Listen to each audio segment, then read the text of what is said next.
السلام علیکم ورحمۃ اللہ وبرکاتہ۔ محترم بھائیوں، بزرگوں، دوستو، یہ ہمارا اصلاح معاشرہ کا 311واں سبق ہے۔ محترم بزرگوں، مجھے اس بات کی بہت زیادہ ماشاءاللہ خوشی محسوس ہو رہی ہے جو آج میں ہماری قوم میں، ہمارے نوجوانوں میں پرسنل لا کے مسئلے کو لے کر جس طرح کی بیداری کو دیکھ رہا ہوں۔ ماشاءاللہ مسجدوں میں اعلان بھی ہو چکے ہیں، مکتبوں میں فارم بھی بڑھ چکے ہیں، اور ہر گلی میں، محلے میں، بستی میں ان فارم کو بھر کر جمع کرنے کی باضابطہ مہمیں چل رہی ہے۔ اللہ تبارک و تعالی تمام محنت کرنے والوں کو بے انتہا قبول فرمائیں اور ان کی اس محنت کو دنیا اور آخرت میں اجر عظیم سے نوازے۔ دوسری ایک چیز، جیسے ہم نے آج یہ مہم چھیڑی ہے، جس طرح سے ہم لوگ آج یہ محنت کر رہے ہیں، میں ہمارے علماء سے، ہمارے خطباء سے، ہمارے سماج کے لیڈران سے، سیاسی طور پہ جو پاورفل ہے ان سے، اور قائدین سے، ان سے بھی میں کچھ تلخ اور کڑوی باتیں آج کرنا چاہتا ہوں اور ان سے ریکویسٹ کرنا چاہتا ہوں کہ دیکھو، جس طرح سے ہم نے یہ مہم چھیڑی ہے فارم بھرنے کی، وہ کب ہم جاگے نیند میں سے؟ جب ہم لوگوں کو کسی نے جگایا، اور ان ماں بہنوں نے جو گورنمنٹ کے پاس چلی گئی اور جو سپریم کورٹ میں چلی گئی، تو ہم اب نیند میں سے بیدار ہوئے۔ لیکن جیسے ہم اس مسئلے کے لیے بیدار ہوئے، اب ہماری ذمہ داری بنتی ہے کہ ہم بھی سماج میں چل پھر کر وہ چیزیں جن باتوں نے ہماری ان بہنوں کو باہر نکلنے پہ مجبور کیا، ان کے خاتمے کے لیے فکر اور کوشش کرے۔ سب سے پہلی چیز، ہر وہ شادی جس کے اندر لڑکی والوں پر ظلم و ستم کیا جا رہا ہو، جہیز کی مانگ کی جا رہی ہو، مہر دینے کی بجائے الٹا لڑکی والوں سے جوڑے کے رقم کے نام پر بھیک اور کٹورے مانگے جا رہے ہو اپنے ڈگری کے حساب سے، ڈی ایڈ ہے تو 50,000، بی ایڈ ہے تو 1 لاکھ، انجینئر ہے تو 3 لاکھ، ڈاکٹر ہے تو 5 لاکھ، اس طرح سے بکروں کے ریٹ طے کیے ہوئے ہیں۔ ایسے بکرے والے جو ماں باپ ہیں اور وہ بھیک مانگتے ہیں، ہمارے یہی علماء جو آج فارم بھرنے کی مہم چلا رہے ہیں، ان سے ریکویسٹ کروں گا وہ یہ بھی مہم چلائے، ایسے لوگوں کا بائیکاٹ سماج کے اندر کیا جائے۔ ہم لوگ ہی نکاح پڑھانے والے ہیں، ہمارے مسجد میں اگر ایسا کوئی نکاح آتا ہے جس میں ہم کو پتا ہو کہ لڑکی والوں سے جہیز مانگا گیا ہو، کھانے کا ڈیمانڈ کیا گیا ہو، بھیک مانگی گئی ہو، ایسے نکاح کو ہم نہ پڑھائے۔ ہم لوگ متحد ہو کر اگر یہ فیصلے کریں گے تو سماج میں سے یہ چیزیں بھی آہستہ آہستہ ختم ہوں گی۔ یہ بھی ہماری ذمہ داری ہے، یہ بھی ہم بیداری والی مہم چلائے کہ کوئی بھی لڑکے والا وہ بھیک نہ مانگے۔ مہر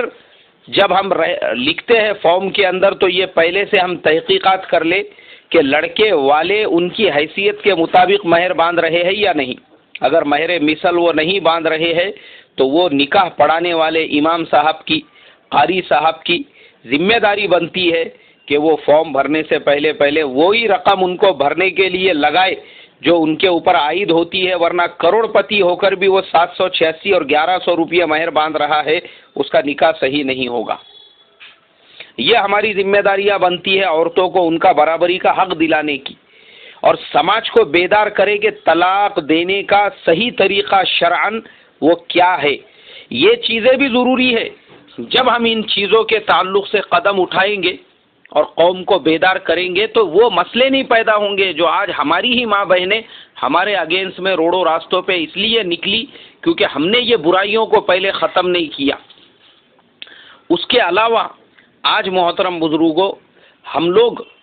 دنیاوی لائن سے اتنے ایکسپرٹ بن چکے ہیں، مسلمانوں کے اپنے بڑے بڑے اسکول، ہائی اسکول، بڑے بڑے کیمپس، بڑے بڑے انجینئرنگ میڈیکل کالجز بن چکے ہیں۔ بستی بستی اور محلے محلے میں آج مسلمانوں میں یہ فکر ہو چکی ہے کہ ہمارے اپنے انگلش اسکول ہونا چاہیے، اور اس لائن سے وہ محنتیں کر رہے ہیں اور سوسائٹیاں رجسٹرڈ کر رہے ہیں۔ مگر دینی لائن سے آج بھی ہم اتنے جاہل، اتنے ان پڑھ اور اتنے اندھیروں میں ہیں کہ بیسک اسلامک علوم بھی ہم کو پتہ نہیں ہے۔ ضرورت اس بات کی ہے ہمارے ہر محلے میں، ہمارے ہر بستی میں مکتب بھی ہو، اور مکتب کے ساتھ میں تعلیم بالغان کا نظم بھی ہو۔ میں بھی الحمدللہ ایک مکتب کا ہی استاد ہوں. میں الحمدللہ بڑی بڑی کتابیں پڑھا چکا ہوں، عربی چہارم کی، پنجم کی. لیکن میں نے جب یہ دیکھا کہ ہمارے یہ بچے اسکولوں میں پڑھنے والے، کالجز میں پڑھنے والے، ان کی تعلیم کی فکر زیادہ ضروری ہے، تو پھر میں نے اپنے پورے اوقات کو ادھر ٹرن کر دیا. اور میں الحمدللہ میرے تقریباً ہماری 14 کلاسیں چلتی ہے، جس میں ہمارا مکتب کا اپنا ایک نظام ہے، جس میں ہم سادہ سمپل جو نصاب ہے نورانی قاعدہ اور تعلیم الاسلام کا، وہی پڑھاتے ہیں. 2-4 روز پہلے میں ہمارے بچوں کو نماز کے واجبات یاد دلا رہا تھا، تو میرے ایک بہت ہی عزیز دوست تھے، وہ آئے، کھڑے ہوئے، کچھ کام تھا ان کو، وہ میرا انتظار کرنے لگے. تب تک میں بچوں کو پڑھاتا رہا، اور وہ مکمل ہونے کے بعد جب چھٹی کا وقت ہوا تو پھر ان سے میں ملاقات کر کے بات چیت کرنے لگا. تو انہوں نے مجھ سے کہا، مولانا آپ یہ بچوں کو واجبات یاد دلا رہے ہیں، اس کا فائدہ کیا ہے؟ میں نے کہا دیکھو، ہم لوگ مکتب جو ہے ہمارے اکابرین کے طرز پہ چلاتے ہیں. ہمارے یہاں پہ نورانی قاعدے کا نصاب اس لیے ہے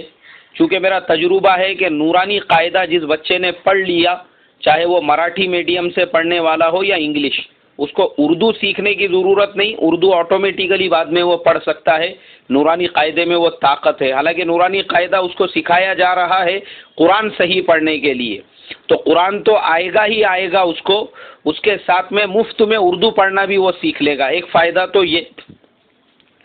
دوسرے میں نے کہا ہم لوگ تعلیم الاسلام میں سے نماز کی مکمل ترتیب بچوں کو یاد دلاتے ہیں، انی وجہتو سے لے کے پھر ثنا، اس کے بعد تشہد، دونوں درود، دعائے معصورہ، دعائے قنوت، اور اس کے بعد میں ابھی ہمارے 14 واجبات اس لیے چل رہے ہیں تاکہ ہمارا جو مقصد ہے وہ یہ کہ ہمارے پاس پڑھنے والا بچہ کس اسکول میں پڑھتا ہم کو کچھ لینا دینا نہیں،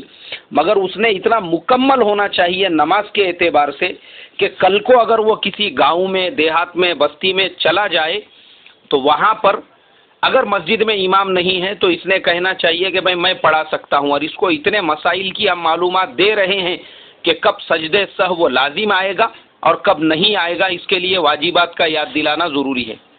میں نے کہا ہمارے قوم میں جو جہالت ہے، جہالت، ان پڑھ پنا، اس کی ایک مثال دے کے میں آپ کو بتاتا ہوں کہ میں یہ کیوں پڑھاتا ہوں تعلیم الاسلام والا نصاب. دوسری بھی بہت ساری کتابیں ہیں، لیکن مسئلہ یہ ہے کہ اتنا ہمارے پاس میں وقت نہیں ہے، اس لیے ہمارا یہ سادہ سمپل نصاب ہے کہ نماز پہلے یاد دلاؤ، پھر نماز جنازہ، میت کو غسل دینے کا طریقہ، یہ بیسک چیزیں ہیں جو ہمارے نصاب میں داخل ہیں. اس کی وجہ یہ ہے، میں نے کہا میرے بھائی، کہ مجھے یاد ہے اچھی طرح سے میرے ایک استاد محترم جو دارالعلوم دیوبند سے فارغ ہے، وہ ایک ایسی مسجد میں امامت کرتے تھے جہاں پہ ہر نماز میں کم سے کم 500 سے اوپر لوگ نماز پڑھتے تھے. اب ایک دن انہوں نے وہاں پہ عشاء کی نماز پڑھائی، اور عشاء کی نماز میں پہلا جو قاعدہ ہے وہ اس میں بیٹھنا بھول گئے اور تیسری رکعت کے لیے کھڑے ہو گئے. اب انہوں نے سجدہ سہو کیا اور دونوں طرف کا جب سلام پھیر دیا اس کے بعد تو نماز مکمل ہو گئی، کیونکہ ایک واجب آپ کا چھوٹا ہے اور سجدے سہو کرنے سے وہ ادا ہو گیا. مگر میں نے کہا کہ اس مسجد میں انہوں نے جیسی دونوں طرف کا سلام پھیرے تو وہاں کے بڑے بڑے اکابرین اور بڑے بڑے ذمہ دار اور بڑے بڑے بیان کرنے والے، جن کو لوگ اپنے وقت کا علامہ سمجھتے تھے، وہی کھڑے ہو گئے اور زور زور سے کہنے لگے، امام صاحب نماز دہرائی جائے، آپ نے پہلا قاعدہ چھوڑ دیا ہے. تو ہمارے استاد محترم نے کہا، بولے بھائی صاحب میں نے سجدہ سہو کر لیا، اس لیے وہ جو واجب چھوٹ گیا تھا وہ ادا ہو گیا اور نماز میں اب کوئی حرج باقی نہیں رہا. نہیں، نماز ہی نہیں ہوتی. بولے تم نے پہلا قاعدہ چھوڑ دی، ایک چیز چھوڑ ڈالے نماز میں سے، اور تم کیسا کیا بولتے؟ بولے اتحیات ہم نے پڑھے ہی نہیں پہلا، تو نماز ہو گئی سجدے سہو کرنے سے، نماز تو تم کو ڈبل پڑھانا پڑیں گی. بولے اب وہ امام صاحب سمجھانے لگے، پورے مسجد میں شور شرابہ دھنگانا. اب مجھے یاد ہے، میں گواہ ہوں اس بات کا، ان امام صاحب نے مجھے ہی اپنے گھر پہ بھیجا اور کہا کہ جاؤ میرے گھر پہ کہنا ہدایہ جلد نمبر 2. میں ان کے گھر پہ گیا اور وہ ہدایہ جلد نمبر 2 لے کر آیا. تب تک گھر ان کا مسجد کے قریب میں ہی تھا. اب وہ ہدایہ کھول کے وہ لوگوں کو سمجھانے لگے کہ دیکھو یہ ہدایہ جلد نمبر 2 ہے اور اس کے اندر یہ مسئلہ لکھا ہوا ہے. اب وہ جوہلا جن کے ظاہر کو دیکھ کر لوگوں کو یہ لگے کہ یہ وقت کا علامہ ہے، علم کا سمندر ہے، اس کو بیچارے کو واجبات نہیں پتہ نماز میں کے، اور وہ لوگ یہ کہنے لگے ان سے، ہمارے استاد سے، ارے بند کرو یار، بولے کون سی کتاب لے کے آ گئے، ہم بچپن سے دیکھتے آ رہے، بچپن سے پڑھتے آ رہے، ہم کو اتنا سمجھتا، بولے وہ کتاب رکھو بازو کو، ہم کو نہیں سمجھتا، بولے انا للہ و انا الیہ راجعون۔ مجھے آج تک وہ چیز یاد ہے کہ صرف اس بات کو لے کر اس وقت کے عالم کو امامت سے اس مسجد سے علیحدہ کر دیا گیا، اور ان کو مجبوراً وہ مسجد سے امامت چھوڑنی پڑی۔ کس وجہ سے؟ قوم کو جبے پہننا تو پتا تھا، کپڑوں کی استری کرنا تو پتا تھا، اور وہ جبوں کے اوپر جو قوالوں کے جیسا لوگ بغیر آستین کا کوٹ پہنتے ہیں وہ پہننا تو پتا تھا، تاکہ عوام کو لگے حضرت کتنے بڑے علامہ ہیں، لیکن جہالت کی یہ حالت تھی کہ نماز کے واجبات پتہ نہیں۔ تو اس کے لیے میرے محترم بزرگوں، میں یہی ریکویسٹ کروں گا کہ آج جتنی ضرورت ہم لوگوں کو اپنے بچوں کو دینی تعلیم سے آراستہ کرنے کی ہے، اپنے بڑوں کو بھی پڑھانے کی، اور بیسک جو اسلام ہے اللہ کے واسطے وہ سکھاؤ۔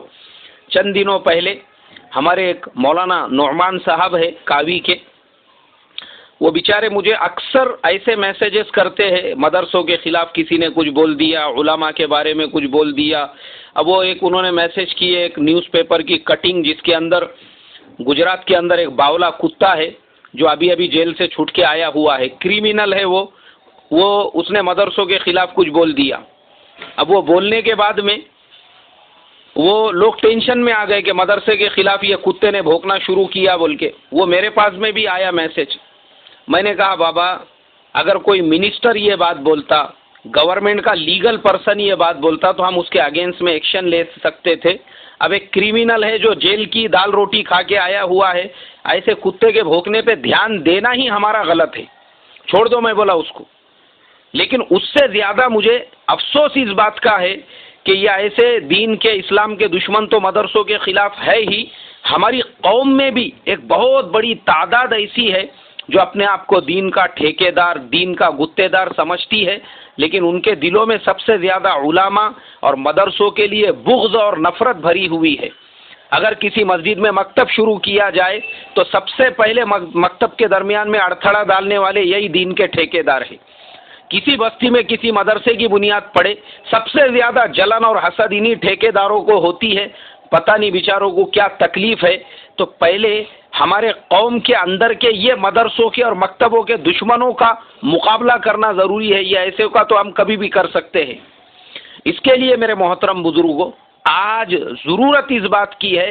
کہ قوم میں یہ پرسنل لا کے مسئلے جو آج پیدا ہو رہے ہیں نا، وہ اسی لیے جہالت اور گمراہی کی وجہ سے، اس کے لیے بستی بستی میں مکتب، گھر گھر میں دینی تعلیم اور ہر ایک کے پڑھانے کا ہم نظم کریں۔ اللہ مجھے آپ کو عمل کی توفیق عطا فرمائے، اور اللہ ہماری اس مہم کو کامیاب بنائے، اور باطل کو منہ توڑ جواب عطا فرمائے، اور باطل کی کمر جیسے اللہ نے دلی میں توڑ دی تھی ویسے ہی یو پی اور ادر ریاستوں میں بھی توڑنے کے فیصلے فرمائے۔ السلام علیکم ورحمۃ اللہ وبرکاتہ۔